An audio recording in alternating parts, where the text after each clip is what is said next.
Railway catering service को सुधारने को लेकर गंभीर दिख रहा है। रेलवे की कंसल्टेटिव कमेटी की बैठक में केटरिंग सेवाओं को लेकर चर्चा हुई। इस चर्चा में क्या निकला, जानते हैं संवाददाता अमरीश पांडे से।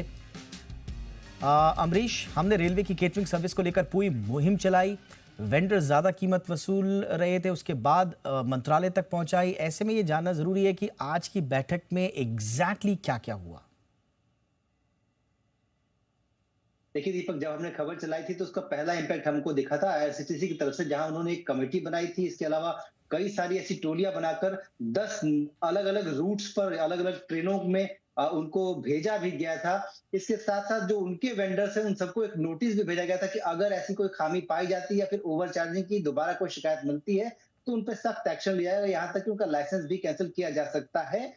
अब उस क्रम में रेलवे ने एक और कदम आगे बढ़ाया है और जी बिजनेस का इसको हम एक बड़ा इम्पैक्ट कह सकते हैं, जहां रेलवे की जो कंसल्टेटिव कमेटी की बैठक हुई थी रेल मंत्री की अध्यक्षता में, उसमें साफ तौर पर 2 ही एजेंडे थे और जो सबसे बड़ा एजेंडा जिसपे कि सबसे ज्यादा डिस्कशन हुआ था वो केटरिंग सेवा ही थी। उस सेवा में 4 पॉइंट्स हमने उठाए थे, यानी कि ओवर चार्जिंग, खराब क्वालिटी, इसके अलावा जो यात्रियों से थोड़ी बदतमीजी, इसके अलावा पैसे जो छुट्टे पैसे नहीं देकर या फिर जानबूझकर बिल को मना करना, इस तरह की जो समस्या थी इस पर ज्यादा फोकस हुआ है। और रेलवे ये जो चर्चा हुई है उसमें एक जो अहम बिंदु निकल के ये कहा गया है कि अगले 3 महीने के दौरान एक वृहद रिपोर्ट तैयार होगी और जो पूरी केटरिंग व्यवस्था है उसमें एक बड़ा बदलाव किया जा सकता है। जी बिल्कुल, लेकिन ये बड़ा बदलाव होगा कैसे अगर आप रूट्स पर अगर आप औचक निरीक्षण नहीं बढ़ाएंगे।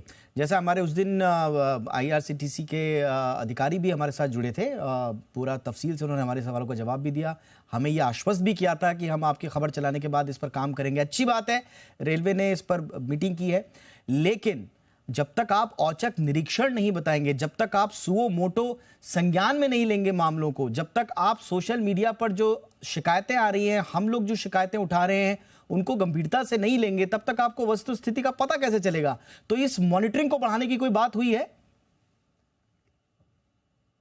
जी बिल्कुल, मॉनिटरिंग को बढ़ाने की बात, क्योंकि जैसे हमें जानकारी मिली कि बैठक में ये एजेंडा रखा गया है, हमने तत्काल प्रभाव से कोशिश की संपर्क करने की रेलवे मंत्रालय से, और उन्होंने स्पष्ट रूप से कहा है कि इस तरह की मॉनिटरिंग वो रेगुलर बेसिस पे करते आ रहे हैं। अब चूंकि लगातार ये समस्या बढ़ रही है, इसकी शिकायतें उनको जैसे कि हमने उनको बताया, इसके साथ साथ सोशल मीडिया से भी मिल रही है, तो अब उन्होंने औचक निरीक्षण का जो कार्यक्रम है उसको और बढ़ा दिया है। विशेष तौर पे प्लान करके छुट्टियों के इस सीजन में, यानी कि मई, जून और जुलाई, यानी कि जब लोग घर जाते हैं, इसके अलावा जब लोग घरों से वापस लौट रहे होते हैं अपने अपने काम की तरफ, उस पूरे सीजन के दौरान ये जो मॉनिटरिंग का जो प्रोसेस है उसको और ज्यादा गहन किया जाएगा। छोटी छोटी कई सारी टीमें बनाई गई हैं जो कि छोटे छोटे रेलवे स्टेशन से गुजरेंगी। बड़े स्टेशन पे ये माना जाता है कि वहां पर लोग या तो अलर्ट रहते हैं या फिर जानकार होते हैं, लेकिन छोटे जगहों पे लोगों को जानकारी नहीं होती। इसके अलावा जो स्टाफ होता है या फिर जो वेंडर्स होते हैं वो अपनी खुराफात कर सकते हैं, तो इसलिए जो टीमें होंगी वो छोटे स्टेशनों से शुरुआत करेंगी और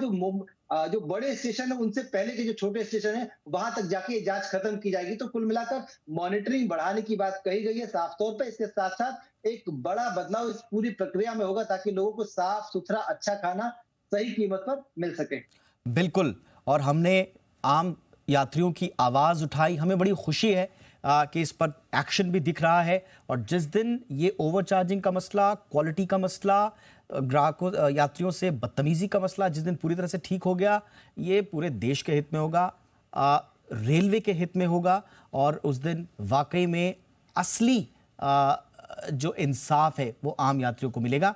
बहरहाल हमें खुशी है कि हमारी इस खबर पर एक्शन जारी है, इसका फॉलोअप भी लेंगे। जब तक रियल एक्शन ग्राउंड पर नहीं दिखा तब तक इस मुद्दे को उठाते रहेंगे। बहुत बहुत शुक्रिया अमरीश इस तमाम जानकारी के लिए।